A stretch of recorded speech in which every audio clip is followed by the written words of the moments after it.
Welcome back to my channel, Squats and Skyscrapers. So in the previous video we spoke about the different body types and the different sort of training techniques that they would need to use, as well as the diet that they would need to use in order to attain their perfect physique. Today we take things a little bit further, and now we're going to talk about that big conundrum when it comes to bodybuilding in terms of striking the balance between cardio and lifting weights. So we all know that lifting weights burns slightly more calories if you're doing it at the right intensity, and that the weight you gain is actually muscle mass and it isn't actually fat. So you're going to weigh more. And you could, if done correctly, you could actually attain a perfect body type quicker than you could perhaps say just running on the road. But you also need a fair amount of cardio in order to burn the right amount of fat, because you're going to be bulking, and all these muscles are going to be building on top of that fat. You don't want that. You want to embellish that fat layer and expose this muscle so that you look really, really good. So most ectomorphs don't really need to do that much cardio. They could literally build muscle just by lifting weights. However, they would need to eat more. And on average, the average human being is probably sitting on around, or should be sitting on around, between 2,000 and 2,500 calories of intake per day. A lot of our foods these days are really, really high in calories, especially when it comes to takeaways, or if you're like me and have a really sweet tooth, just one little sweet is so many calories. So a lot of our dietary intake is higher in terms of that, but we're not getting the right types of foods. We need to be getting calorie dense foods such as chicken, such as fish is even better, and steak, and that is proper muscle building food. The golden food is probably eggs.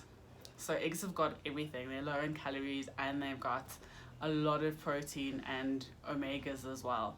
So we need to be eating the right types of foods. On a bodybuilding journey, the chances are they're going to reduce the amount of calories you need to eat. If you're like me and you've gained that 7 or 8 kilograms during lockdown, you really need to shed it. But you also probably are going to be doing additional workouts at the gym. So it might be reduced to around 1,600 calories a day, but it's going to be quality food.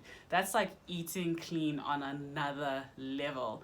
Think chicken breast, think boiled egg whites, think broccoli, think green beans. It's a lot of that. It's rolled oats, it's whey protein, it's casein protein.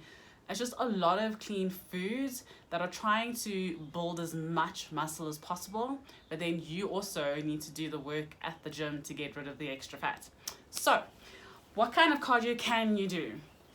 The type of cardio that can be done: walking on an incline treadmill for about 30 to 40 minutes. You really don't want to be going to about an hour unless you're really trying to shed that much fat, but you've got to eat that much more afterwards anyway. So rather aim for around 30 to 40 minutes of an incline walk on the machine. You can be cycling on a watt bike or spinning bike. That is really, really good. You can also do the stair mill as well. I love to do that. It really works my glutes, it works my thighs. Oh, it's amazing. So the stair mill works really well, and it works my calves as well. And you can do the skill mill. So what I like to do on the skill mill as well as on the stair mill is to do sprint intervals. My body type responds exceptionally well to high intensity interval training. So on a machine like that, I'll warm up for anywhere between 2 and 5 minutes, and just general walking, taking it easy, and that's what I'm doing. And then I'll do sprints for about 20 to 30 seconds, hard, and I'll sprint and I'll be breathless, and then recover for anywhere between 45 seconds, sometimes as long as a minute, depending on how hard I went. And I'll try do about anywhere between 5 and 10 sets of that, depending on my fitness level. Obviously the target is to try and do 10 sets of that. and then a little warm down at the end. If you have enough energy and you really want to take advantage of high intensity interval training, do 2 sets of that. So you could, in essence, do 2 sets of 5, which works really, really well. So you'd have a long break in between the 2 sets. Or if you're feeling really strong, do 2 sets of 10, and it'll work wonders for your body. It'll activate those fast twitch fibers so that you encourage that muscle growth, and it will also just burn fat in a really, really amazing way. So you're retaining muscle while burning fat. So if you're really, really close to competition, you're probably going to have to do a little bit more sessions of that. If you're fairly out, or if you're just doing general gym work and getting your body ready, I would probably say do a session like that roughly once a week, perhaps twice a week. And then in terms of cardio, I would recommend that if you go in a gym 6 days a week, do cardio at least 4 times and do quality cardio. Don't do that lazy half-hearted efforts that you really would have been better off just walking around a mall doing. Do proper cardio. You're in the gym for a reason, so give it your best and really push. You need to be, you need to really feel it. Engage that core, feel the burn, let that sweat drip all over your body and really push. Give it a good effort.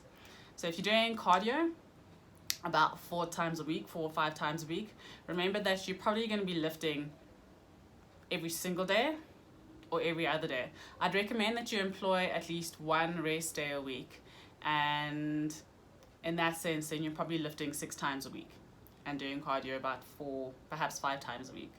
I will, in a separate video as the series continues, show you exactly the sort of training splits I follow and why I follow those training sets.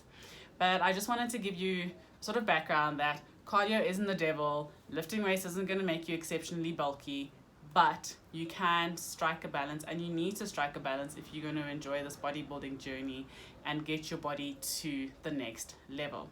So in the next video, I will be talking about training splits and roughly why we have more than 1 leg day a week, also how we do abs, and then start to look at the where you need to train in terms of looking at the criteria that the judges look out for. So looking at the development of your shoulders and how you need that to frame the body, because you are ultimately going for that X. How you try and get that tiny, tiny waist, and then focusing on the development of the glutes, the development of the hamstrings, and then of course getting those quads toned. So there is a whole lot more to come in this series. Stay with me and watch us sculpt our bodies to bodybuilding perfection. Thanks for tuning in, guys. Remember to like, leave your comments. There's so many topics to explore. If there's anything you want me to explore, leave a comment below and we'll get into it. We'll even talk about the type of gear that we wear to the gym and what I feel comfortable training in and why, which brands I feel are better than others, specifically for certain body types or specific fit, or the way in which you might end up sweating at the gym. So there's a whole lot to explore. Press the subscribe button, subscribe to my channel, leave your comments below, and yay, let's get into this. Squats and skyscrapers, here we go.